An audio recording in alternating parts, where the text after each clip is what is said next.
आपल्या अभ्यास वर्गाला आपण सुरुवात करूया. सुरुवातीला जयश्रीताई सोहनी यांना मी विनंती करते की त्यांनी अभंग म्हणावा आणि आपल्या अभ्यास वर्गाला सुरुवात करावी.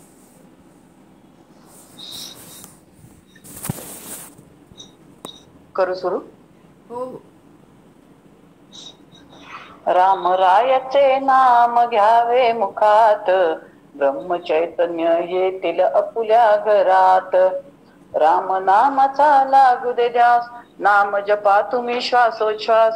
असे सांगती महाराज तुम्हास, ब्रह्मचैतन्य येतील आपुल्या घरास.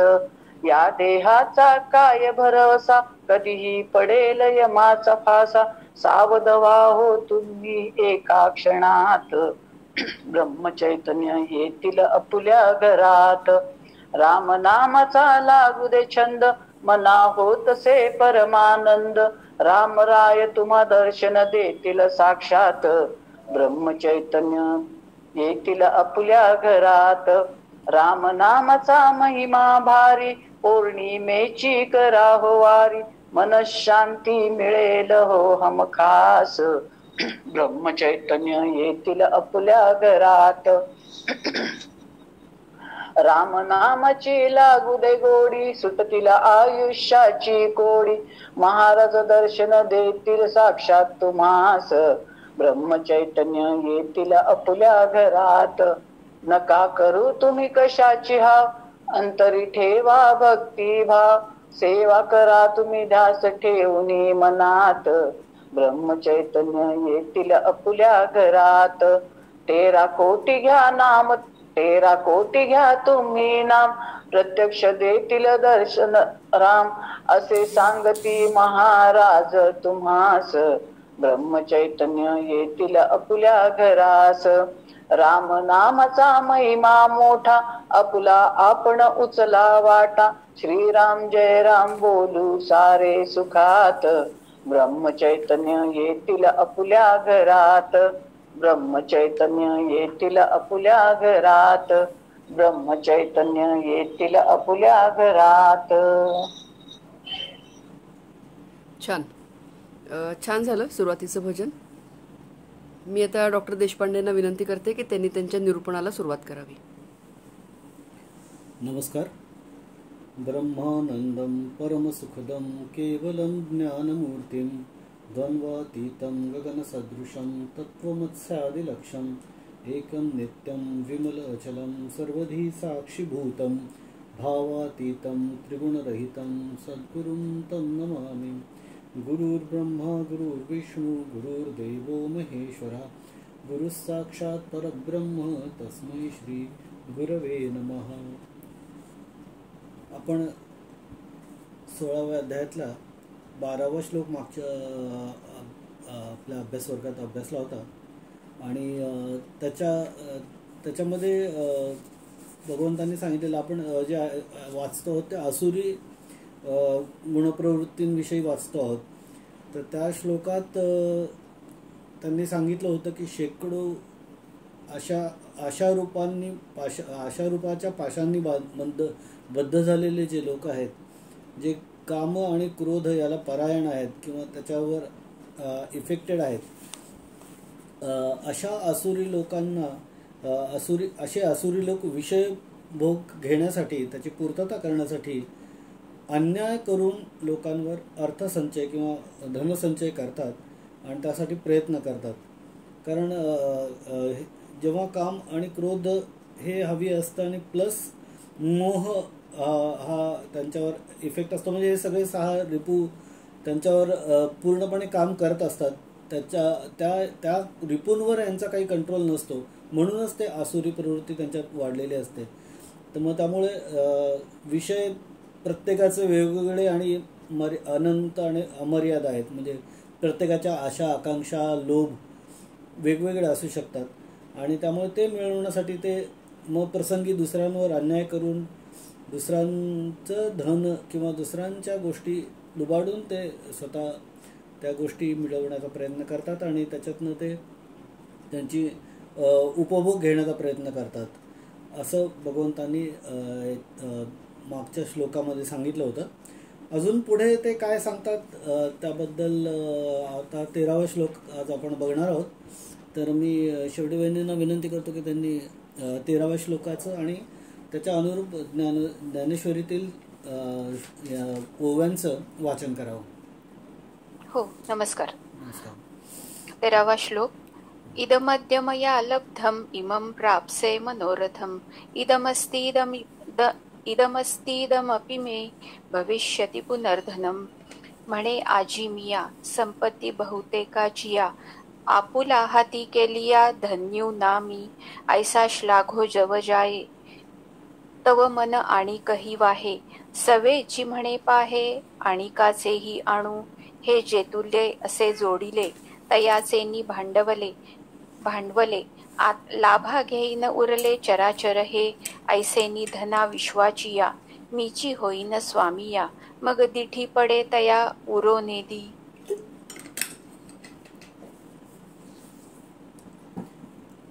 इदम अद्य मया लब्धम इमं प्राप्से मनोरथम इदम अस्ति इदम अपि मे भविष्यति पुनर्धनम.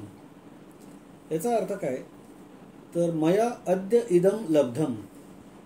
मया म्हणजे मी, अद्य म्हणजे आज किंवा आता, इदम म्हणजे हे आणि लब्धम म्हणजे मिळवलंय. मी आज हे मिळवलेलं आहे.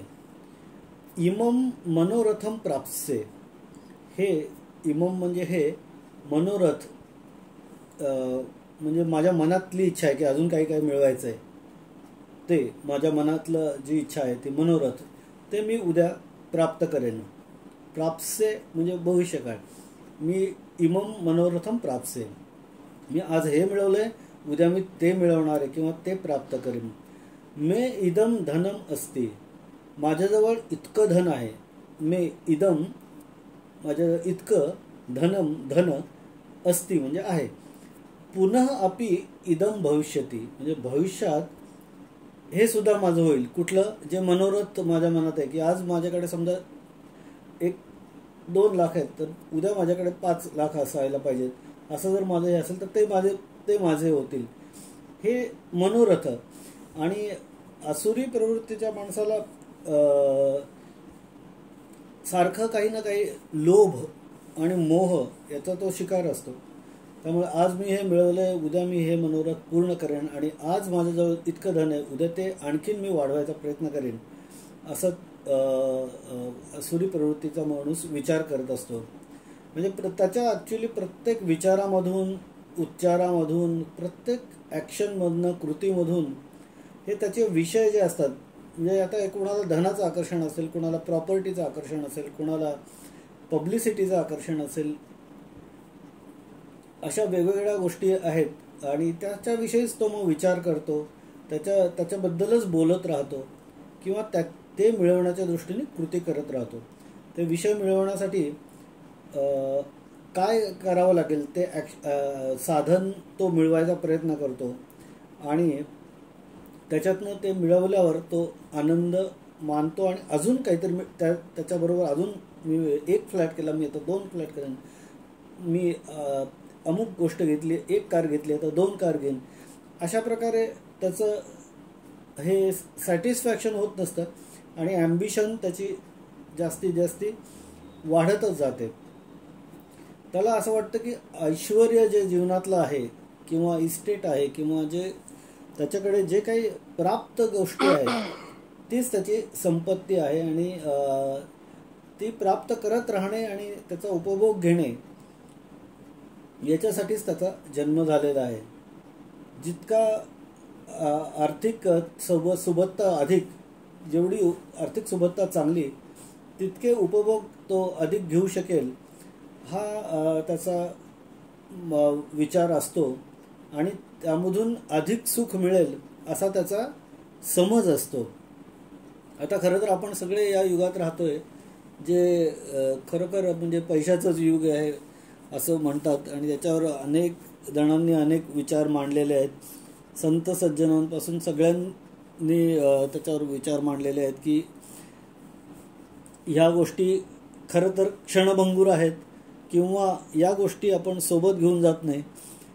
सध्या मी कबीर वाचत असतो तर त्याच्यामध्ये तर त्यांच्या बहुतेक प्रत्येक एका अभंगानंतर दुसरा पद असतं ते हेच म्हणतं की मत कर माया का अभिमान, माया तेरे साथ नाही जाती.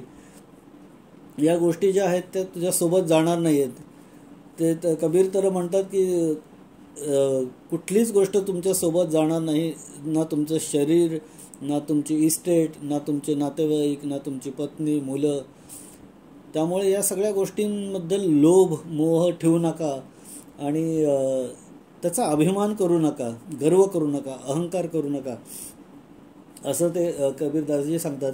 आणि आपल्या अनेक संतांनी अनेक अभंगांतनं हे वेळोवेळी सांगितलेलं आहे. पण आसुरी प्रवृत्ती असं हे त्या युगात भगवद्गीतेत म्हटलेलं आहे. पण आजकाल आपण बघतो की पैशाचा लोभ असणं, पैसा मिळवण्याची तीव्र ॲम्बिशन असणं, पैशाच्या मागे धावण्यासाठी मिळवण्यासाठी वाईट गोष्टींचा प्रसंगी वापर करणं, प्रसंगी माणसांना फसवणं, चुकीचं वागणं, या सगळ्या गोष्टी नॉर्मलाइज झाल्यासारख्या युगात आपण जगतो आहोत. किंवा भ्रष्टाचार एका प्रकारे शिष्टाचार झाल्यासारख्या ठिकाणी अशा देशात आपण राहतो की जिथं अनेक वेळा असं वाटतं की हाच शिष्टाचार झाला आहे की काय. इतकं आसुरी प्रवृत्ती, सामान्यकरण आसुरी प्रवृत्तीचं व्हायला लागलेलं आहे. परंतु तरीसुद्धा आपल्याच धर्मात, आपल्याच फिलॉसॉफीमध्ये हे जे सांगितलेलं आहे याचा जर आपण अभ्यास केला तर आपण ॲटलिस्ट त्याला स्टँडर्डाइज्ड मानणार नाही आणि हे याच्यापासून आपल्याला स्वतःला आपण दूर ठेवण्याचा यथाशक्ती प्रयत्न करू शकतो. म्हणून हे सगळं आपण वाचायला हवं. याच्यात भगवंत काय म्हणतात की आसुरी प्रवृत्तीची माणसं असतात ती वेगवेगळ्या प्रकारे पैसा मिळवून, धन जोडून आपल्या इच्छेच्या पूर्ती करून घेतात आणि त्यातनं सुखी होण्यासाठी फक्त अर्थ, धन याचाच मिळवण्यासाठी ते धडपड करत राहतात, त्याचाच विचार करत राहतात आणि सतत त्यांचं माइंड आणि त्यांच्या ॲक्शन्स या संपत्ती किंवा पैशाभोवती फिरत राहतात. आणि हे सगळं करताना त्यांना पैसा मिळत नाही का, तर त्यांना मिळतो पैसा. ते भरपूर पैसा मिळवतात आणि त्याच्या सहाय्याने वेगवेगळ्या प्रकारे त्याचे भोगही घेतात. मोठमोठ्या गाड्या घेतात लोक, त्याच्यातनं फिरतात, मोठमोठ्या डेस्टिनेशन्सला जातात, भोग लालसा प्राप्त करतात. परंतु ह्या सगळ्या करूनसुद्धा कुठेतरी एक पॉईंट असा असतो की there is no satisfaction to the fullest level. पूर्णपणे याच्यातनं त्यांना हे मिळत नाही की पूर्णपणे समाधान मिळतं असं नाही. भोग लालसा कमी होत नाही. ये दिल मांगे मोर असं सारखं मन म्हणत राहतं की आय वॉन्ट सम मोर, अजून काहीतरी हवं, अजून हवं, हे मन म्हणत राहतं. आणि मग परत त्यांचं आसुरी प्रवृत्ती मनातली जी असते ती परत या सगळ्या भोग लालसांच्या मागे धावायला सुरुवात करते की मला अजून मिळवायचं आहे. आणि अजून त्याच्या मनात काही इच्छा निर्माण होतात आणि मग त्या नवीन इच्छा पूर्ण करण्यासाठी अधिक संपत्ती हवी आणि मग अधिक संपत्ती मिळवण्यासाठी अधिक अशा प्रकारच्या ॲक्शन्स हव्यात.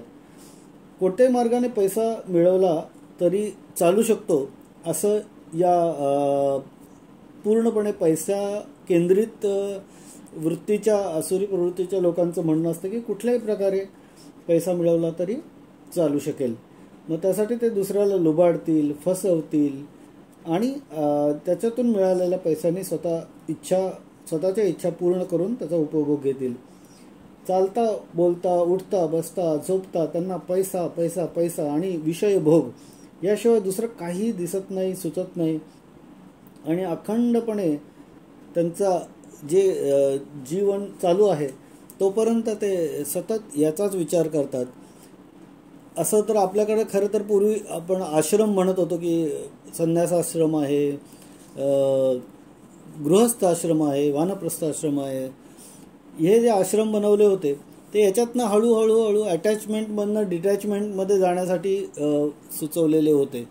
परंतु आसुरी प्रवृत्तीच्या लोकांमध्ये ही डिटॅचमेंट नावाचा प्रकार कधी दिसून येत नाही आणि त्यामुळे ते सतत लोभात मोहात राहतात. माऊली काय म्हणतात त्याबद्दल की म्हणे आजी मिया संपत्ती बहुतेकांचिया आपुला हाती केलिया धन्यू नामी. म्हणजे हा जो असुरी प्रवृत्तीचा माणूस असतो तो काय म्हणतो की आज मी बहुतेकांची या संपत्ती, सगळ्यांची, बहुतेक लोकांची संपत्ती, बहुतेकांचा पैसा द्रव्य आज मी हाती आणलेला आहे, माझ्या ताब्यात घेतलेलं आहे. आपुला हाती केली आहे की नाही मी धन्य, आहे की नाही मी ग्रेट, असं तो असुरी प्रवृत्तीचा माणूस विचार करतो, म्हणतो. आणि तो काय करतो की ऐसा श्लाघोत जव जाय तव मन आणिकही वाहे सवेची म्हणे पाहे आणिकाचेही आणू. म्हणजे आणिक म्हणजे अधिक अधिक अजून अजून तो म्हणतो की स्वतःचे कौतुक करतो की येस मी केवढा पैसा कमवला, मी केवढी इस्टेट केली, मी केवढ्या गाड्या मिळवल्या. तो असा जो जो आपली स्तुती करतो तो मनात आणखीनच लोकांना लुटण्याची, फसवण्याची हाव बाळगतो आणि त्याच्यात म्हणतो की उद्या आणखीन दुसऱ्याचंही द्रव्य मी आता लुटून आणतो, आणिकाचेही आणू, सवेची म्हणे पाहे. पुढे माऊली काय सांगतात की हे आसुरी प्रवृत्तीचे लोक म्हणतात हे जेतुले असे जोडिले तयाचीने भांडवले लाभा घेईन उरले चराचर. हे जेवढं द्रव्य मी मिळवलं आहे त्याच्या भांडवलावर उरलेलं काही इस्टेट, काही स्थावर जंगम मी जगात मिळवायचा प्रयत्न करीन आणि अजून माझा फायदा वाढवीन. ऐसेनी धना विश्वाचिया मीची होई स्वामिया मग दिठी पडे तया ओरो नेदी. म्हणजे अशा रीतीने मी विश्वाच्या धनाला, या जगातल्या विश्वाची या धना मीच होई स्वामिया, या जगातल्या धनाचा मीच स्वामी होईन आणि माझी दृष्टी ज्याच्यावर पडेल ते माझं होईल आणि त्याला मी अजिबात शिल्लक ठेवणार नाही. मी सगळं माझ्या ताब्यात घेईन, सगळं जे जे व्हॅल्युएबल आहे या जगात म्हणजे त्याच्या दृष्टीने ते माझं असेल, असा हा आसुरी प्रवृत्तीचा मनुष्य म्हणतो, असं माऊली त्यांच्या श्लोकातनं सांगतात. आपल्याला एक या लोभा संदर्भात एक गोष्ट आपण बहुतेकांनी वाचलेली असेलच, ती म्हणजे मिडास राजाची गोष्ट. मिडास राजा जो होता तो ॲक्च्युली तसा चांगला होता, पण त्याला ॲम्बिशियस खूप होता आणि त्याला असं वाटायचं की खूप संपत्ती आपल्याकडे असावी, खूप गोष्टी आपल्याकडे असाव्यात आणि तसा तो देवभक्तही होता, पण ही आसुरी प्रवृत्ती त्याच्यात होती, लोभाची, मोहाची.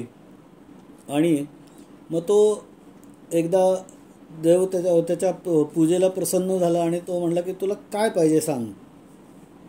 आणि तो म्हणला की मला असं हवं आहे की मला माझ्या भोवतालच्या मला सगळ्या गोष्टी सोन्याच्या हव्यात आणि सोनं माझ्याकडे भरपूर असायला पाहिजे असं मला वाटतं. आणि तेव्हाही सोनं महाग होतं, आताही आज सोनं महाग आहे. सोनं हे आहेच महत्त्वपूर्ण संपत्तीच्या दृष्टीने, पण त्याला इच्छा होती की सगळ्या गोष्टी त्याच्या भोवतालच्या, त्याच्यासोबतच्या सगळ्या सोन्याच्या असाव्यात. आणि मग त्या देवाने त्याला सांगितलं की आर यू रिअली शुअर, तुला खरंच असं हवं आहे, नक्की हवं आहे का.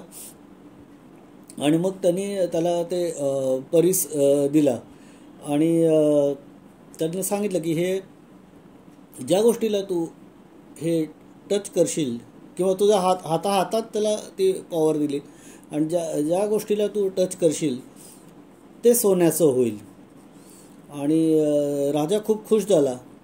ते मिडास टच असं इंग्लिशमध्ये जो शब्द रूढ आहे तो याच्यावरूनच रूढ आहे की किती छान की मी ज्या गोष्टीला हात लावीन ती गोष्ट सोन्याची होईल.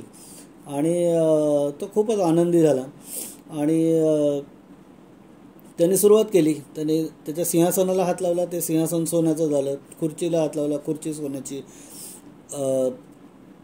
खांबाला हात लावला, खांब सोन्याचा. राजवाडाच्या एक एक भिंतीला हात लावला, त्या सोन्याच्या व्हायला लागल्या. राजा आनंदाने बेहोश व्हायला लागला. आणि मग त्याला राहावे ना, किंवा आता बागेत जातो, इथं जातो, तिथं जातो, रथाला हात लावला, रथ सोन्याचा झाला. आणि त्याला तहान लागली. तहान लागल्यावर त्यांनी त्याचे जे सुरई होती त्याच्यातनं पाणी प्यायला सुरईला हात लावला तर सुरई सोन्याची झाली. आणि तो पाणी पिऊ शकला. पण त्याच्यानंतर तो जेव्हा जेवायला बसला तेव्हा त्यांनी पोळीला हात लावला तर ती पोळी सोन्याची झाली. तो काही ती पोळी खाऊ शकला नाही. त्याचे लाडू सोन्याचे झाले, जे जे काही पदार्थ होते ते सोन्याचे व्हायला लागले. आणि राजाचा चेहरा उतरायला लागला. त्याच्यानंतर त्याचा मुलगा गुरुकुलातनं शाळेतनं धावत धावत धावत त्याच्याकडे आला आणि त्याला मिठी मारली. आणि याने नकळत त्याच्या पाठीवर हात ठेवला आणि मुलगा सोन्याचा झाला. हे झाला, एकदम स्थिर झाला आणि सोन्याचा झाला. असं व्हायला लागल्यावर तो राजा कोलॅप्स होण्याच्या परिस्थितीत आला की हे मी काय मागून बसलो. आणि मग त्यांनी देवाचा परत धावा केला की देवा, मला हे काही नको, मला हे सोनं नको, माझा मोह चुकला आणि तू मला ही दिलेली शक्ती परत घे. आणि त्याच्यानंतर देवाने परत विचारलं की आर यू रिअली शुअर, की तुला खरंच नक्की खात्री आहे का की तुला हे नको आहे? बघ, एवढी सगळी संधी आहे.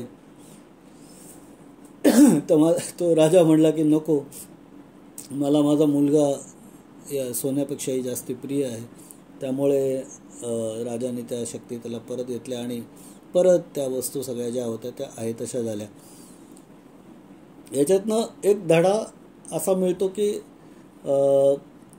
हा जो हव्यास आहे, ही जो सोस आहे प्रत्येक गोष्टीचा, श्रीमंतीचा आणि धनाचा, तो कितपर्यंत उपयुक्त आहे, चांगला आहे, याच्याविषयी आसुरी प्रवृत्तीच्या मनात तो येत नाही. पण तो त्याच्या मनात आला तर त्याची नक्कीच आसुरी प्रवृत्ती दूर जाऊ शकते.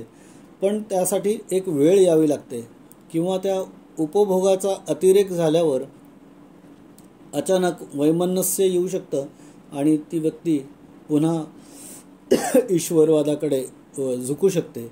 पण त्याला ती वेळ येणं गरजेचं आहे. जसं मिडास राजाच्या त्याला मिळालेल्या ज्या वरानंतर त्याला जाणवलेली त्याच्या अतिरेकाची किंमत त्याला कळली, तेव्हा तो त्याची जी लोभाची आसुरी प्रवृत्ती होती त्याचा नाश झाला होता. आपण आणखी एक लिओ टॉलस्टॉयची गोष्ट वाचली असेल अनेकांनी, की एक म्हणजे आपल्या माणसाला किती जमिनीची आवश्यकता असते. आपण सगळे 1 BHK 2 BHK जास्तीत जास्त 3 BHK फ्लॅटमध्ये राहणारी माणसं, आपल्या माणसाला 700-800 स्क्वेअर फीटपेक्षा जास्त घर पण लागत नाही खरं सांगायचं तर. पण एक शेतकरी असतो आणि त्याला असं वाटत असतं की त्याच्याकडे भरपूर जमीन असावी. तो अगदी अल्प भूधारक असा असतो. रशियातली गोष्ट आहे लिओ टॉलस्टॉयची. आणि तो त्याला कळतं की मला वाटतं झार राजा किंवा कुठला राजा जो आहे तो खूप दानशूर असतो आणि गरिबांना वगैरे मदत करायचं, समानत्व यावं अशासाठी प्रयत्न करणारा त्या काळातला ती गोष्ट आहे. आणि मग तो मनुष्य त्या राजाकडे जातो आणि त्याला म्हणतो की मला जमीन हवी आहे. तर तो म्हणतो कशासाठी हवी आहे? तो म्हणतो मला भरपूर शेती करायची आहे, श्रीमंत व्हायचं आहे, पैसा कमवायचा आहे, आनंदी व्हायचं आहे, त्यासाठी हवी आहे. मग तो म्हणतो किती हवी आहे? तो म्हणतो मला खूप जमीन हवी आहे, खूप जमीन हवी आहे. तर राजा म्हणतो की नाही, पण नक्की काय तुला अपेक्षा काय आहे? तुला किती याच्यात तू आनंदी होशील, किती याच्यात तुला पैसा मिळेल, किती याच्यात तू समाधानी होशील, याचं काही तू गणित मांडलं आहेस का? तो म्हणतो नाही, मला खूप हवं आहे. तू जेवढं देशील तेवढं मला कमीच आहे. मग राजा त्याला म्हणतो की नक्की खात्री आहे का तुला? Are you sure? पुन्हा तोच प्रश्न. तो म्हणतो येस, मला हवं आहे. आणि मग राजा त्याला सांगतो की तू असं कर, आता इथून राजवाड्यापासून सुरुवात कर धावायला, या अमुक एका पॉईंटपासून तू सुरुवात कर धावायला, आणि जेवढा तू धावून इथं परत येशील तिथपर्यंत जेवढ्या जमिनीपर्यंत जेवढ्या लांब तू जाशील तेवढी ती जमीन तुझी होईल. तर मनुष्याचा, त्या माणसाचा विश्वास बसत नाही शेतकऱ्याचा की राजा एवढा कसा उदार झाला. आणि खरंच का, तो म्हणतो हो, तू या अमुक पॉईंटपासून जेवढा पुढे पळत जाशील आणि तिथून परत त्या पॉईंटवर येशील तेव्हापर्यंत ज्या पॉईंटपर्यंत तू गेलेला असेल ती जमीन तुझ्या मालकीची होऊन जाईल. आणि मग तो माणूस एकदम एक्साईट होऊन जातो आणि तो धावायला एका पॉईंटपासून सुरुवात करतो. धावतो पळत राहतो, अतिशय आनंदात असतो, एक्सायटेड असतो की आता केवढी जमीन माझी होणार, की लांबपर्यंत पळत राहतो. आणि ते पळताना त्या लोभाच्या मागे, मोहाच्या मागे धावताना तो कदाचित थोडंसं विसरतो की आपल्याला इथून परत त्या जिथून आपण सुरू केलं त्या पॉईंटकडे जायचं आहे, आणि तरच ते आपण ताब्यात ते घेणार आहोत. आणि मोह त्याला म्हणत होता की अजून थोडंसं धावूया, की अजून थोडी जमीन मिळेल, अजून थोडंसं पळूया, अजून थोडी जमीन मिळेल. आणि तो दमलेला असतो, भागलेला असतो, घामाघूम झालेला असतो, तहानलेला असतो, तरी पण तो पळत राहतो की नाही, मला अजून पाहिजे, आय वॉन्ट मोर, दिल मांगे मोर. धावत राहतो आणि अगदी सकाळपासून रात्र होते तरी तो धावत राहतो. आणि परत येण्याचं त्याला मनातच येत नाही. त्याला असं वाटतं की नाही, आपण अजून जाऊ शकतो. आणि इतका दबतो, इतका तो त्याची छाती दुखायला लागते, आणि एका विशिष्ट क्षणाला तो दमून भागून घामाघूम होऊन जमिनीवर पडतो आणि तिथंच कोलॅप्स होतो, तिथंच तो संपतो. आणि तेव्हा राजा म्हणतो की किती या माणसाची ही मूर्खपणा होता मनाचा, की त्याला वाटलं की इतकी जमीन मिळाली तर मी श्रीमंत होईन, इतका जमीन माझ्या ताब्यात आली तर मी मोठा होईन, श्रीमंत होईन, धनवान होईन, विविध गोष्टींचा उपभोग घेईन. त्याच्या लक्षातच आलं नाही की त्याला फक्त 5 फुटापर्यंतची जमीन आवश्यक होती. ती त्याच्या ब्युरियलसाठी, त्याच्या दफनविधीसाठी जी 5 फुटाची 5x3 जी जमीन असेल तेवढीच खरं तर त्याला आवश्यक होती. त्याच्या व्यतिरिक्त माणसाची काही आवश्यकता, त्याची गरज नसते. हे माणसाच्या लक्षात कसं येत नाही असं तो म्हणतो. आणि याचीच मॉरल ऑफ द स्टोरी अशी आहे की माणसाला किती श्रीमंतीची किंवा किती धनाची, किती ऐहिक वस्तूंची, गोष्टींची आवश्यकता आहे हा खरं तर प्रत्येकाने विचार करून स्वतःच्या संसाराचा मांडणी करण्याची गरज आहे. अर्थात थोडीफार प्रत्येकाची रिक्वायरमेंट्स कमी जास्त असू शकतात, पण एका स्ट्रॅटेजिक पॉईंटनंतर जास्ती गोष्टी आपल्याला आवश्यक नसतात, किंवा जरी आवश्यक वाटल्या तरी त्या पुढे आपल्याबरोबर येत नाहीत. आणि कबीरजी तर म्हणतात की आपल्याबरोबर काहीही येत नाही. आपण जेव्हा संपतो तेव्हा अगदी गवत कसं जळतं तसे आपले केस जळतात. आणि म्हणजे आपण हाडमास पण आपलं होळी केल्यासारखं आपल्याला दहन करून टाकतात लोक. थोडा वेळ रडतात, पुन्हा आपल्या कामाला लागतात. तर या देहाचा सुद्धा लोभ ठेवू नये असं आपल्या तत्त्वज्ञानात सांगितले आहे अनेक संतांनी. तर बाकीच्या मटेरियलिस्टिक गोष्टींचा सोस करणं हे तर संतांच्या दृष्टीने किंवा जे अध्यात्माचे किंवा साधक बनू पाहतात त्यांच्या दृष्टीने हा पॉईंट ऑफ व्ह्यू नसायलाच हवा. परंतु जगात हे जे घडतंय त्याबद्दल भगवंत सांगत असतात. आणि याच्यानंतर 14वा श्लोक आणि त्याचं हे जे ओव्या आहेत त्या वाचाव्यात असं मी शेवटी विनंती करतो. श्लोक 14. असौ मया हतः शत्रुर्हनिष्ये चापरानपि ईश्वरो अहमहं भोगी सिद्धोहम बलवान सुखी. हे मारिले ते वर थोडे आणि काही साधीन गाढे. मग नांदेन पवाडे येगलाची मी. माझी होतील कामारी तिये वाचुनी येरे मारी. किंबहुना चराचरी ईश्वरू तो मी भोग भूमीचा रावो. आजी सर्व सुखासी ठावो. म्हणोनी इंद्रोही वावो. माते पाहुनी मी मने वाचा देहे. करीते कैसे नोहे. के मज वाचुनी आहे आज्ञा सिद्ध आन. तवची बळीया काळू जव न दिसे अतुर्बळू. सुखाचा कीर निखळू रासीवा मीची.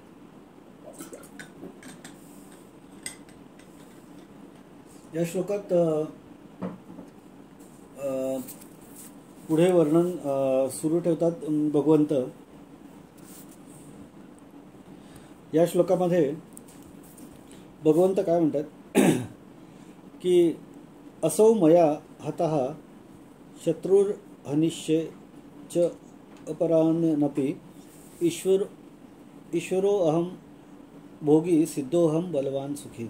असौ शत्रू मया हतः, मी हा शत्रू मारला.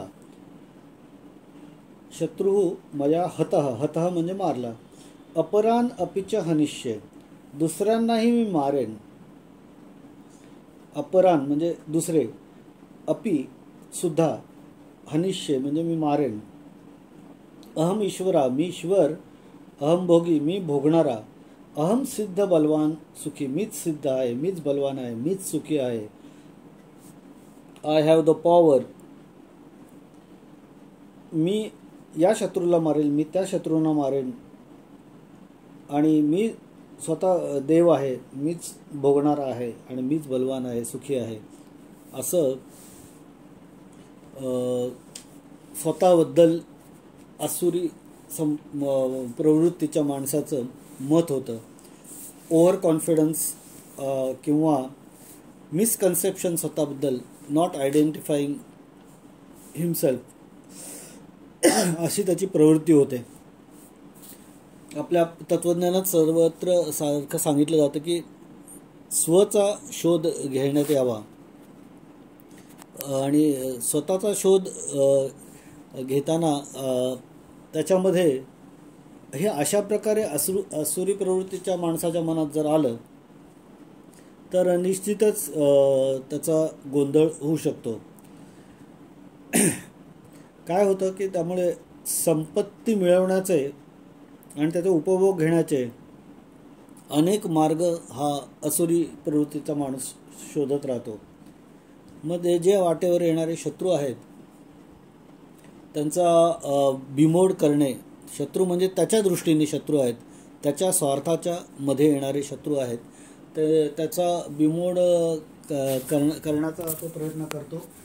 आणि त्याची संपत्ती जेव्हा तो मिळवत असतो किंवा धनधान्य किंवा जे काय मिळवत असतो त्यावेळेला आपोआपच त्याचे शत्रू नवीन नवीन तयार होत असतात.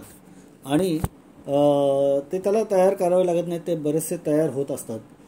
आणि त्या प्रतिस्पर्ध्यांना, विरोधकांना किंवा शत्रूंना मी नेस्तनाबूत करेन, मी त्यांना नष्ट करेन किंवा त्यांचं पूर्णपणे खच्चीकरण करेन. त्यांच्या स्त्रोतांचं, त्यांच्या माझ्या हिताच्या अगेन्स्ट जाणाऱ्या सगळ्या गोष्टींचं मी निराकरण करेन, असं आसुरी प्रवृत्तीचा माणूस सतत विचार करत असतो. त्यामुळे या सर्वांचा नाश करणं हा त्याच्या आसुरी प्रवृत्तीत येणारा मोठा विचार सारखा असतो. आणि त्याच्यावरच तो सारखा विचार करत असतो की मी भयंकर असणाऱ्या शत्रूंनाही मारलेलं आहे. असो शत्रू मया हतः, मी काही शत्रूंना मारलेलं आहे आणि दुसऱ्यांनाही मी मारेन. अपरान अपिच हनिष्ये, मी इतर शत्रूंनाही मारेन, मी काय कोणाला सोडणार नाही. आणि जे दुर्बल आहेत त्यांनाही सहजपणे मारून त्यांची सगळी संपत्ती ऐश्वर हे मी लुबाडून घेईन, त्यांचे इस्टेट लुबाडून घेईन, असा असुरी प्रवृत्तीचा माणूस विचार करतो. त्याच्या संपत्तीवर माझाच अधिकार आहे असा तो विचार करतो. माझ्यासारखा स्ट्रॉंग किंवा तुल्यबळ कोणीच नाही, माझ्या वरचढ तर कोणीच नाही, मीच सर्वांच्या वरचढ आहे, मीच माझं सगळ्यांच्या गोष्टी या माझ्याच मालकीच्या आहेत. मी जणू काही ईश्वर आहे आणि जे काही जगामध्ये जे शक्य आहे ते मी माझ्या बळाने, शक्तीने आणि ऐश्वर्याने सहज शक्य करेन. एकतर मी त्याच्यासाठी पॉवर वापरेन, माझी शक्ती वापरेन, किंवा माझा मनी पॉवर वापरेन, ऐश्वर्य वापरेन, पैसा वापरेन. माझ्याजवळच सगळी सत्ता, सामर्थ्य, बळ वगैरे आहे आणि त्यामुळे मी ऐश्वर्य संपन्न आहे, म्हणून मीच भोगता आहे. सर्व उपभोग घेण्याचा अधिकार फक्त आणि फक्त माझाच आहे. त्यामुळे मी करता, मीच करविता आणि मीच भोगता आहे. या विश्वामध्ये लायक असा कोण आहे तर तो मीच एकटा आहे. जगण्यास लायक, भोगण्यास लायक मीच आहे. मीच या सगळ्या गोष्टींचा उपभोग घेण्यासाठी योग्य आहे आणि मलाच हे सगळं मिळालं पाहिजे. इतर सगळे लोक जे आहेत ते लाचार आहेत. माझी ज्याच्यावर मर्जी असेल तोच माझ्या कृपेने जगेल किंवा भोगेल. बाकी सगळ्यांकडून मी त्यांच्या संपत्ती हिरावून घेणार आणि सर्व माझ्याकडून बाकीचे मरायलाच योग्य आहेत. ते सर्व भूमीला भार होण्यासाठीच जन्माला आलेले आहेत. त्यांचा काही एक उपयोग नाही. त्यामुळे मी सर्व संपन्न असल्यामुळे सिद्ध आहे, मी बलवान आहे, आय हॅव द पॉवर, मी एकटाच सुखी आहे, असे असुरी संपत्तीचे लोक विचार करतात. आता हे वाचताना आपल्याला आजच्या काळात उदाहरणं शोधावी लागत नाहीत. असंख्य देशांचे राष्ट्राध्यक्ष आपण बघितलेले आहेत या गेल्या 30-50 वर्षात. आफ्रिकेतला इदी अमीन असू देत, नाहीतर वेगवेगळ्या देशातले जे हुकुमशाह होते ते असू देत, हिटलरसारखी माणसं असू देत, असे अनेक देशांचे अनेक राज्यकर्ते होते की ज्यांनी देशाची प्रचंड संपत्ती लुटली. स्वतःला देव समजून त्यांना जे नावडते व्यक्ती होत्या, जे व्यक्तिसमूह होते, जे धर्म होते, त्यांना नष्ट करायचा प्रयत्न केला आणि आपणच सुप्रीम आहोत असं समजून त्यांनी आयुष्य जगायचा प्रयत्न केला. पण त्यातल्या अनेकांना अतिशय दुर्दैवी त्यांचा एंड झाला, शेवट झाला. त्यांना खरं तर त्या सगळ्या याचा उपभोग घेता आला नाही आणि त्यांची असुरी प्रवृत्ती शेवटपर्यंत जरी ॲक्टिव्ह राहिली तरी त्यांना तिथं काही राहता आलं नाही किंवा तो भोग घेता आला नाही. अनेक देशातले अनेक राजांची किंवा अनेक राष्ट्राध्यक्षांची आपण जर हिस्ट्री शोधून काढली या 20-50 वर्षातली तर आपल्याला दिसून येईल की त्यांना पळून कुठेतरी युरोपात, अमेरिकेत आश्रय घ्यावा लागलेला आहे किंवा अगदी आत्महत्या कराव्या लागलेल्या आहेत किंवा लोकांनीच त्यांना किंवा सैन्यांनी त्यांचा नाश केलेला आहे. पण त्याआधी त्यांनी देशाला प्रचंड प्रमाणात लुटलेलं आहे, लोकांना लुटलेलं आहे. हिटलरसारख्या माणसाने तर एका ज्यू कम्युनिटीला तर अगदी चेंबरमध्ये घालून मारणं इतकं क्रूरतेची परिसीमा गाठली. म्हणजे नुसतं उपभोग घेण्यासाठी असं नाही तर मला जे आवडत नाही त्याला मी नष्ट करेन, मला जे हवं, जे आवडतात त्यांना मी फक्त जगू देईन, अशा प्रकारची प्रवृत्ती आता आपल्याकडे. आपण दहशतवादाचं उदाहरणं बघतो आणि आपल्याला वाटतं की आपण काय केलं की आपला कोणीतरी हेट करतं आहे किंवा द्वेष करतं आहे. पण हे ज्या असुरी प्रवृत्ती जी मनातली असते त्याच्या दृष्टीने एक अमुक विशिष्ट गोष्ट ही त्याला आवडीची नसेल, नावडीची असेल आणि तो जर स्वतःला स्ट्रॉंग समजत असेल तर तो ती नष्ट करायचा प्रयत्न करतो. या सगळ्या असुरी प्रवृत्तीच्या व्यक्तींचा शेवट चांगला होतोच असं नाही, परंतु त्यांच्या हातून अशी असंख्य दुष्कृत्य जी समाजाला घातक असतात ती होतात आणि त्याच्यातनं अर्थातच समाजाला खूप मोठ्या प्रमाणावर त्रास होतो, पण त्यांच्यातली ही प्रवृत्ती मात्र शेवटपर्यंत जागी राहते असं दिसतं. पण या प्रवृत्ती उपयुक्त नाहीत हे त्यांना कळायला कुठून तरी अध्यात्म किंवा काहीतरी चांगला विचार त्यांच्यापर्यंत पोचणं हे गरजेचं असतं. परंतु ओव्हरऑल त्यांचा जे मोडस ऑपरेंडी असते आयुष्याची ती अशीच असते की ते वाटेत येणाऱ्या प्रत्येक शत्रूला मारतात किंवा ज्याला शत्रू समजतात त्याला मारतात.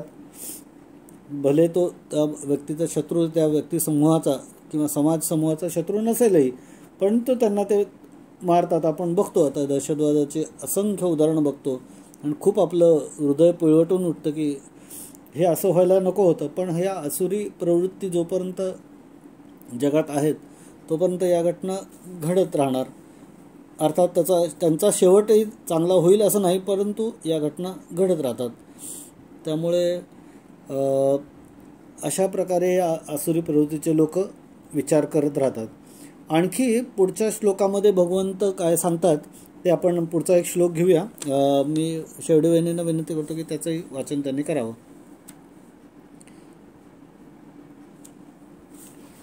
हो, श्लोक 15. आढ्योऽपि जनवानोऽस्मि कोऽन्योऽस्ति सदृशो मया यक्षे दास्यामि मोदिष्ये इत्यज्ञानविमोहिताः. कुबेरू आथिला होये परी तो नेणे माझी सोये. संपत्ती मज समनवे श्रीनाथाही. माझी या कुळाचा उजाळू का जाती गोतांचा मेळू. पाहता ब्रह्माही हळू उणाची दिसे म्हणून मिरवती नावे. वाया ईश्वरादी आघवे नाही मजसी सरी पावे. ऐसे कोणी आता लोपला अभिचारू त्याचा करीन मी जीर्णोद्धारू. प्रतिष्ठेन परमारू योगवरी माते गाती वानिती. नटनाचे रिझविती तया देईन मागती तेते वस्तू. माझीरा अन्नपानी प्रमदांचा आलिंगनी. मी होऊन त्रिभुवनी आनंदाकारू. काय बहु सांगो ऐसे ते आसुरी प्रकृती पिसे. तुरंबिती असोसे गगनवळे तिये.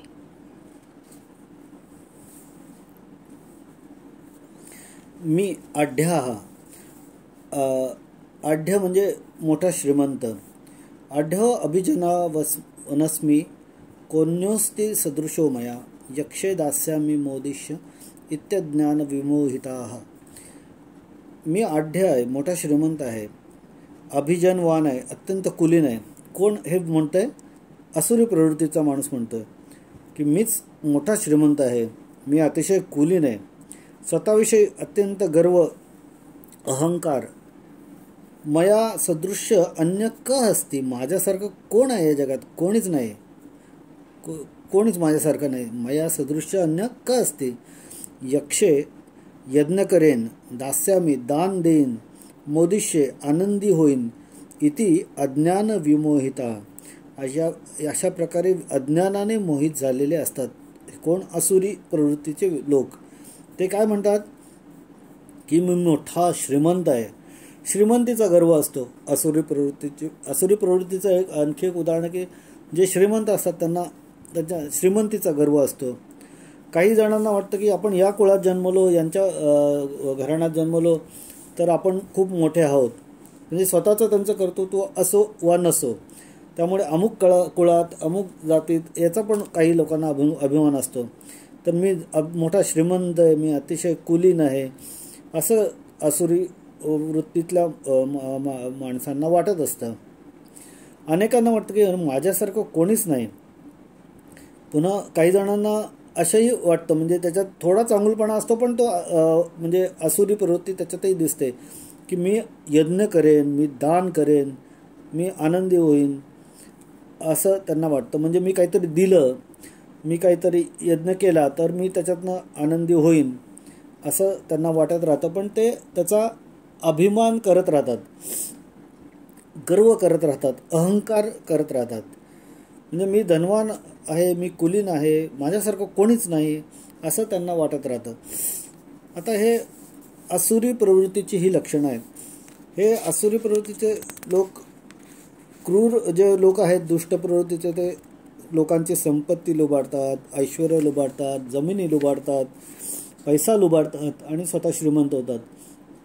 त्यामुळे त्यांच्याकडे भरपूर पैसा असतो, धन असतं, संपत्ती असते आणि या धन आणि संपत्ती आणि पैशामुळे आपोआपच गर्व तयार होतो, प्रमाद तयार होतो, श्रीमंतीचा गर्व, उन्माद चढतो.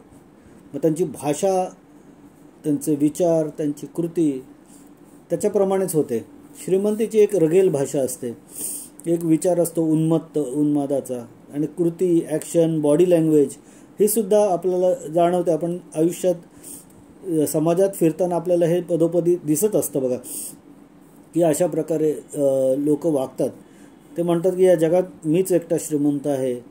माझ्या 7 पिढ्यांच्याकडून आलेल्या, काही जणांना वाटतं की धनसंपत्ती ही चांगल्या गोष्टींचा पण आसुरी प्रवृत्ती निर्माण होते.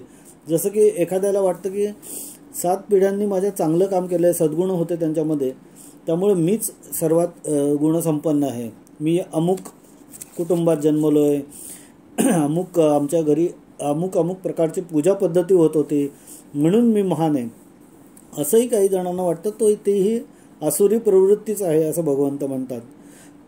काही जणांना वाटतं की आपण सर्व गुण संपन्न आहोत, आपण कुलीन आहोत, आपण सज्जन आहोत, आपण अमुक घराण्यात जन्माला आलो म्हणून आपण ग्रेट आहोत, आपण मोठे आहोत, आपण श्रेष्ठ आहोत.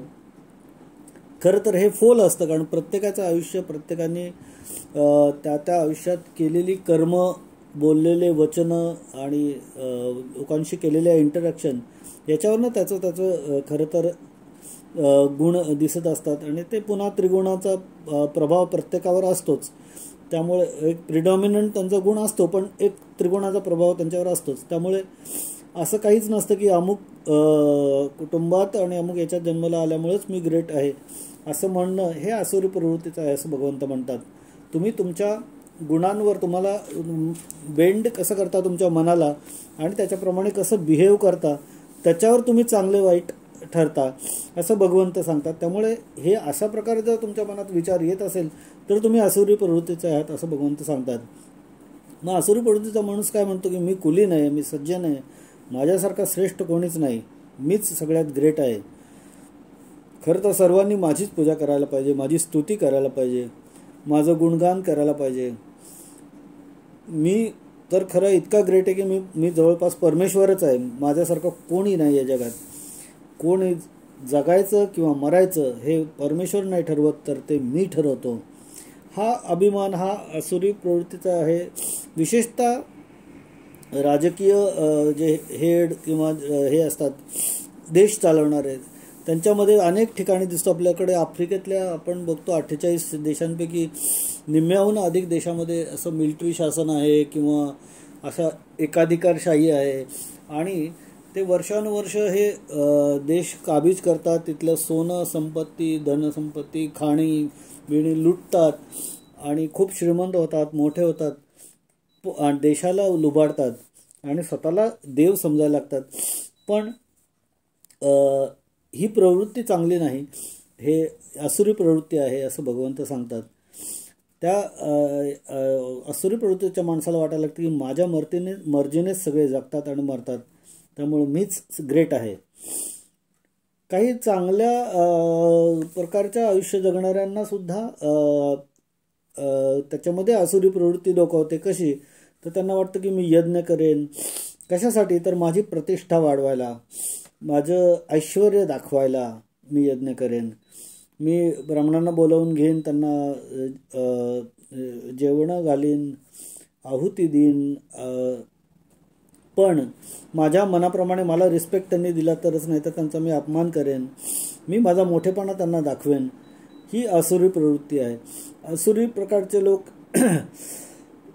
यज्ञ लोकांच्या मदतीसाठी किंवा जगाच्या कल्याणासाठी करत नाहीत, तर स्वतःच्या प्रतिष्ठेसाठी, स्वतःच्या मानासाठी, स्वतःच्या सन्मानासाठी, ते वाढवण्यासाठी आणि दुसऱ्याला कमी दाखवण्यासाठी, स्वतःचा मोठेपणा मिरवण्यासाठी हे दान धर्म जे करतात, दान धर्म हे खरं वाईट नाही, पण अशा हेतूने केलेलं, ज्याचा हेतू दानाचा धर्माचा जो आहे तो जर असा असेल तर तो उपयुक्त नाही, तो आसुरी प्रवृत्तीचा आहे असं भगवंत सांगतात. अशा यज्ञांच्या मध्ये मी कोणालाही दान देईन असं आसुरी प्रवृत्तीचा माणूस म्हणतो. सत्पात्रीच दान मी देईन असं नाही, मला जे उपयुक्त होईल, त्याच्यात माझी काही कॅल्क्युलेशन्स असू शकतात, अशा प्रकारे मी दान देईन. मी त्याच्यातूनही मोठा होईन, मान मिळवेन, नाहीतर काहीतरी गोष्टी मिळवेन पुढे जाऊन, अशा पद्धतीने मी हे करेन असं आसुरी प्रवृत्तीचा माणूस विचार करतो. जे मला मानतात, माझी स्तुती करतात, त्यांनाच मी दान देईन, त्यामुळे माझा मान वाढेल, सन्मान वाढेल, प्रतिष्ठा वाढेल आणि त्यामुळे मला खूप आनंद होईल असा आसुरी प्रवृत्तीचा माणूस विचार करतो. मी आनंदी होईन. ॲक्च्युली जे सज्जन किंवा निरपेक्ष किंवा संत प्रवृत्तीचे लोक आहेत, त्यांना जर मी हे दिलं तर कदाचित ते माझी कधी स्तुती करणार नाहीत, माझा मान सन्मान करतील असं नाही, त्यामुळे त्यांना दान देऊन काहीच फायदा होणार नाही. अशा प्रकारे हे आसुरी प्रवृत्तीचे लोक अज्ञानाने वश झालेले असतात. ते अज्ञानाच्या प्रभावाखाली ही अशा प्रकारची भाषा बोलतात.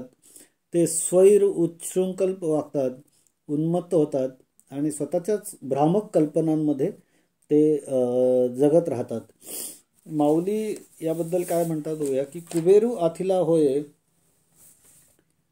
परी तो नेणे माझी सोये, संपत्ती मजसम नव्हे श्रीनाथाई. कुबेर श्रीमंत आहे, परंतु त्याची काही माझ्या एवढी लायकी नाही. संपत्तीच्या बाबतीत अगदी लक्ष्मीचे पती भगवान जे आहेत ते सुद्धा माझी बरोबरी करणार नाहीत असं कोणाला वाटतं आसुरी प्रवृत्तीच्या माणसाला. माझी या कुळाचा उजाळू का, जाती गोतांचा मेळू, पाहता ब्रह्माही हळू उन्हाची दिसे. माझ्या कुळाची जी शुद्धता आहे की नाही, की ज्या कुळात मी जन्मलो, ज्या घराण्यात अथवा ज्या जातीत किंवा ज्या गोत्रात मी जन्मलो, तो जो समुदाय जो आहे तो ब्रह्मदेवापेक्षाही, ब्रह्मदेव पण याच्यापुढे हलका किंवा कमी दिसेल असा एवढा माझा जाती समुदाय माझा ग्रेट आहे. म्हणून मिरविती नावे, वाया ईश्वरादी आघवे, नाही मजसी सरी पावे ऐसे कोणी. म्हणून ईश्वर वगैरे जे काही सगळेजण आपला स्वतःचा मोठेपणा मिरवतात तो व्यर्थ आहे. माझ्याशी त्यांची बरोबरी होऊ शकत नाही. मी त्यांच्यापेक्षाही थोर आहे, श्रेष्ठ आहे. आता लोपला अभिचारू, त्याचा करीन मी जीर्णोद्धारू, प्रतिष्ठीन परमारू यागवरी. आता मी काय करीन की जारण मरण लोप पावलंय, पण त्याचा मी जीर्णोद्धार करेन आणि यज्ञाच्या योगाने दुसऱ्याचा काटा काढावा किंवा नाश करावा अशा प्रकारे मी ॲक्टिव्हिटीज करेन. माते गाती वानिती, मला माझं गुणगान गातात. वानिती, माझी इच्छा धरतात की माझ्या जवळपास राहतात. नटनाचे रिझविती, मला करमणूक करतात. तया देईन मागती, त्यांना मी मागेल ते देईन. जे मला एंटरटेन करतात त्यांना मी सगळं देईन, मागेल ते वस्तू त्यांना मी देईन. माझिरा अन्नपाणी प्रमदांचा अलिंगनी, मी होईन त्रिभुवनी आनंदाकारू. मादक पदार्थांच्या खाण्यापिण्याने आणि तरुण स्त्रियांच्या आलिंगनाने मी त्रिभुवनात आनंदाची मूर्ती होईन. प्रमादाचा आलिंगनी मी होईन त्रिभुवनी आनंदाकारू. काय बहु सांगो ऐसे, ते आसुरी प्रकृती पिसे, तुरंबिती असोसे गगनवळे तिये. आता अजून काय सांगायचं. आसुरी प्रवृत्तीने असे वेडे झालेले हे लोक आकाशाच्या फुलांचा अपरिमित वास घेतात असं माऊलींनी म्हणलंय. म्हणजे त्यांना इतका ओव्हर कॉन्फिडन्स असतो की त्यांना वाटतं की या सगळ्या गोष्टीतच आपल्या सुप्रिमसी इन टर्म्स ऑफ फायनान्शियल, आर्थिक गोष्टीत, सत्तेच्या बाबतीत, आपली सोनं नाण्याच्या बाबतीत, स्थावर जंगमाच्या बाबतीत, इस्टेटीच्या बाबतीत, जमिनीच्या बाबतीत, घरं महाल प्रसादांच्या बाबतीत आपल्याकडे जास्ती जे आहे त्यामुळे आपण श्रेष्ठ आहोत असा जो भ्रम निर्माण होतो तो आसुरी प्रवृत्तींच्या माणसांमध्ये निर्माण होतो. असं हे सांगतात, भगवंत सांगतात. याच्याबद्दल आणि ही भावना चांगल्या लोकांच्या मनातही कधीतरी असुरी प्रवृत्ती निर्माण होऊ शकते आणि पुन्हा काहीतरी एक वन फाईन मॉर्निंग त्यांना त्याची जाणीवही होऊ शकते. याबद्दल एक जनक राजांची गोष्ट आहे की आणि त्याच्यामध्ये त्यांच्याकडे काही जण जेव्हा दान मागायला येतात तेव्हा ते स्वतः मात्र हे म्हणजे ॲक्च्युली साधनाही करत असतात आणि त्यांच्याकडे संपत्तीही भरपूर असते. पण त्यांच्याकडे काही याचक जेव्हा मागायला येतात तेव्हा ते म्हणतात की आम्हाला काहीतरी आम्हाला दान द्या, आम्हाला काहीतरी हे द्या. तर ॲक्च्युली जनक राजाची नाही, एका राजाची गोष्ट आहे की जो श्रीमंत असतो आणि त्याला त्याच्यासाठी त्याच्याकडे जेव्हा मागायला लोक येतात तेव्हा तो मात्र साधनेत गर्क असतो. त्याच्याकडे प्रचंड जडजवाहीर असतात, श्रीमंत नाणी असतात, असंख्य गोष्टी असतात, श्रीमंती ज्याच्यातनं प्रतीत होते अशा असंख्य गोष्टींचे त्यांच्याकडे खाणीच्या खाणी असतात, अगदी खोलीच्या खोल्या त्याच्याने भरलेल्या असतात. पण तो मात्र राजा स्वतः ध्यानधारणेत मग्न असतो. आणि काही गरीब साधू लोक जेव्हा त्याच्याकडे येतात किंवा म्हणतात आम्हाला काहीतरी थोडंफार द्या, तेव्हा तो राजा त्या राजपुत्राला सांगतो की बाबा जा तू, त्यांना काय हवं ते दे बघ, काय काय हवं बघ त्यांना, या साधूंना दे काहीतरी त्यांना हवं ते. आणि मग तो राजपुत्र त्यांना घेऊन जातो त्याच्या ज्या प्रचंड जे त्यांच्या जडजवाहीर आहेत, सोने नाणे आहेत, अशा त्या खोल्यांमध्ये प्रासादामध्ये घेऊन जातो आणि म्हणतो की घ्या तुम्हाला याच्यातलं काय हवं तर घ्या, जेवढं हवं तेवढं घ्या, किती हवं आहे तुम्हाला, काय काय हवं घ्या. तर सगळ्यांचे या गरीब साधू लोकांचे खरं तर डोळे दिपून जातात. त्यांना वाटतं किती आहे या राजाकडे आणि हे सगळे याच्यातलं थोडंफार आपल्याकडे आलं तरी आपण किती छान श्रीमंत होऊन जाऊ आणि चांगलं आपलं आयुष्य निघून जाईल. पण ते मुळात असतात साधू, त्यामुळे ते बघतात की हे सगळं आहे. पण राजा मात्र तो एका म्हणजे ॲक्च्युली रोज म्हणजे कायम असा ध्यानाला बसलेला, डोंगरात जाऊन अगदी निरपेक्ष वृत्तीने प्रजेची मदत करणारा आणि असं अजिबात सुखलोलूप नसणारा, असा पद्धतीने आयुष्य कंठत असतो. आणि मग ते म्हणतात की त्याला राजाला का या सगळ्या गोष्टीचा सोस नाही आहे, त्याला का असं वाटत नाही, त्याने असं इतकं सहजपणे असं कसं मुलाला सांगितलं की काय पाहिजे ते त्यांना देऊन टाक, जेवढं हवं तेवढं देऊन टाक, सगळं हवं तर सगळं देऊन टाक, असं तो कसा म्हणाला. म्हणून ते राजाकडे पुन्हा जातात आणि म्हणतात की राजा अरण्यात ध्यान करत बसलेला असतो.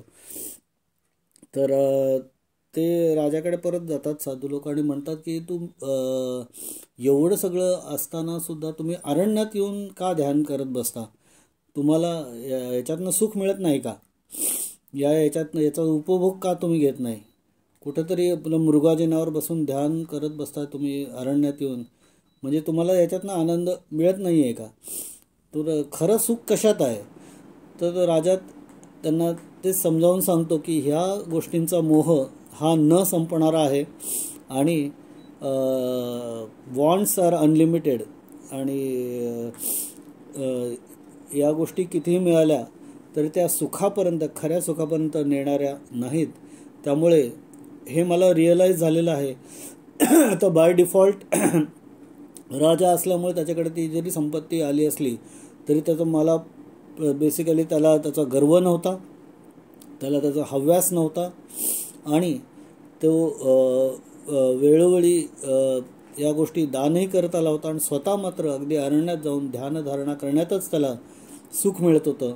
आणि साधूंनाही त्यांनी सांगितलं की खरं सुख हे परमेश्वराची चिंतन करण्यात, स्वतःच्या आत्मारामाचा शोध घेण्यात हे जे सुख आहे ते या सगळ्या कुठल्याच संपत्तीत नाही. आणि हा स्वतःचा शोध घेणं हीच मोठी संपत्ती सापडण्यासारखं आहे असं मला वाटतं. म्हणून मी खरं सुख याच्यात मानतो. आणि त्या साधूंचे पण खरं तर राजाने डोळे उघडले. अशा प्रकारची ही गोष्ट. याच्यात अजून आसुरी प्रवृत्तीबद्दल अजून भगवंतांनी बरेचसे त्याची उदाहरणं दिलेली आहेत. ते आपण आता पुढच्या भागात बघूया. पुढच्या वर्गात आपण त्याच्याबद्दल चर्चा करूया. आज मी आता इथंच थांबतो. सर्वांनी पेशंटली माझं बोलणं ऐकून घेतलं त्याबद्दल धन्यवाद. नमस्कार. मी तर मापारी काकूंना विनंती करते की त्यांनी आरती म्हणावी. हॅलो, आवाज येतोय का? हा, येतोय येतोय. म्हणते हा. जय भगवद्गीते, जय जय भगवद्गीते, हरिः कमल विहारिणी, हरिः कमल विहारिणी, सुंदर सुपुनीते. जय जय भगवद्गीते, कर्म सुकर्म विकासिनी, कामासक्ती हरा, तत्वज्ञान विकासिनी, तत्वज्ञान विकासिनी, विद्या ब्रह्मपरा. जय भगवद्गीते, जय जय भगवद्गीते, निश्चल भक्ती विदायिनी, निर्मल मलहारी, शरण रहस्य प्रदायिनी, शरण्य रहस्य प्रदायिनी, सबविधि सुखकारी. जय भगवद्गीते, राग द्वेष विदारिणी, कारिणी मोद सदा, भव भय हारिणी तारिणी, भव भय हारिणी तारिणी, परमानंद प्रदा. जय भगवद्गीते, समता त्याग सुखावनी, हरिमुख की बानी, सकल शास्त्र की स्वामिनी, सकल शास्त्र की स्वामिनी, श्रुतियों की रानी. जय भगवद्गीते, दया सुधा बरसावनी, मातु कृपा की जय. हरिपद प्रेम दान कर, हरिपद प्रेम दान कर, अपनो कर दीजय. जय भगवद्गीते, जय जय भगवद्गीते, हरिः कमल विहारिणी, हरिः कमल विहारिणी, सुंदर सुपुनीते. जय भगवद्गीते, जय भगवद्गीते, जय भगवद्गीते. देवे येणे वाग्यज्ञे तोषावे, तोषोनी मज द्यावे, पसाय दान हे. जे खळांची व्यंकटी सांडो, तया सत्कर्मी रती वाढो, भूता परस्परे पडो, मैत्र जीवाचे. दुरितांचे तिमिर जाओ, विश्वस्वधर्म सूर्ये पाहो, जो जे वांछील तो ते लावो, प्राणी जात वर्षत सकळ मंगळी. ईश्वर निष्ठांची मांदियाळी, अनवरत भूमंडळी, पेट तू भूता. चला कल्पतरूंचे आरव, चेतना चिंतामणीचे गाव, बोलते जे अर्णव पियुषाचे. चंद्रमे जे अलांछन, मार्दंड देता पहिन, ते सर्वाही सदा सज्जन, सोय रे हो तू. किंबहुना सर्व सुखी, पूर्ण होऊनी तिन्ही लोकी, भजिजो आदि पुरुखी, अखंडित. आणि ग्रंथोपजीविये, विशेषी लोकीये, दृष्टादृष्ट विजये, होवावे जी. येथ म्हणे श्री विश्वेश्वराओ, हा होईल दान पसाओ, येणे वरे ज्ञान देवो, सुखिया झाला. येणे वरे ज्ञान देवो, सुखिया झाला, सुखिया झाला. पंढरीनाथ महाराज की जय.